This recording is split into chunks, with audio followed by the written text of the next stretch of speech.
Adzan itu lughatan, secara bahasa maknanya al-i'lam, ya, pemberitahuan, ya. Jadi adzan itu secara bahasa pemberitahuan. Pemberitahuan apa? Pemberitahuan tentang waktunya sholat. Secara lughawi, secara bahasa adzan itu maknanya pemberitahuan. Wa syar'an, dan penjelasan adzan secara syar'i, definisi secara syar'i. Apa itu? Adzan digunakan dari sisi aturan agama syariat kita.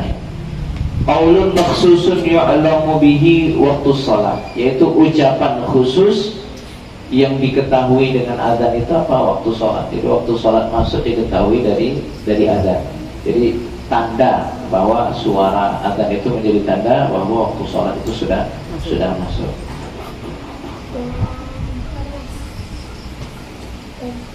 Jadi dahulu kala sebelum adanya syariat adzan, umat muslim mereka nggak punya panggilan adzan ini, sehingga mereka, para sahabat, mereka berkumpul musyawarah, karena Nabi suka musyawarah dengan para sahabat-sahabat, dan ada yang mengusulkan kepada Nabi Muhammad SAW, ya Rasulullah, bagaimana kalau masuk waktu sholat itu kita buat api besar, sehingga orang-orang dari kejauhan melihat ada api, sehingga mereka melaksanakan sholat karena api tersebut.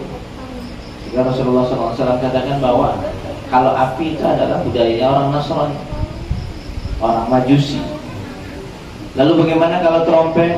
Lalu ada yang bilang, oh, pakai trompet aja, panggil supaya tahu bahwa ini masuk surah adzan. Lalu ada yang mengatakan bahwa kalau trompet ini apa? Ini budayanya orang Nasrani. Sehingga datanglah seorang sahabat namanya Abdullah bin Zaid bermimpi. Dalam mimpi tersebut dia melihat ada seorang laki-laki yang mengajarkannya kalimat adzan yang sampai sekarang kita pakai. Siapa nama sahabat? Abdullah bin Zaid.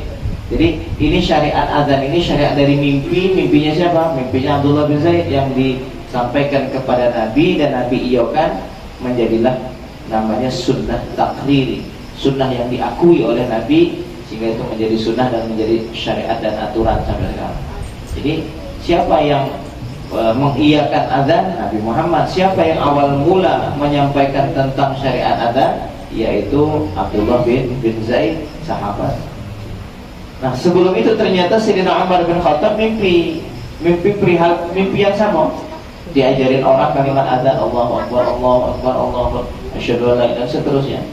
Tapi Sayyidina Umar bin Khattab terlambat menyampaikan, lebih didahului sahabat Abdullah bin Zaid. Jadi Abdullah bin Zaid itu yang duluan menyampaikan kepada Rasulullah. Nah, jadi itu kisah daripada adzan, ya. Jadi adzan ini dari sahabat, mimpi sahabat yang dibenarkan dan diiyakan oleh Nabi Sallallahu Alaihi Wasallam.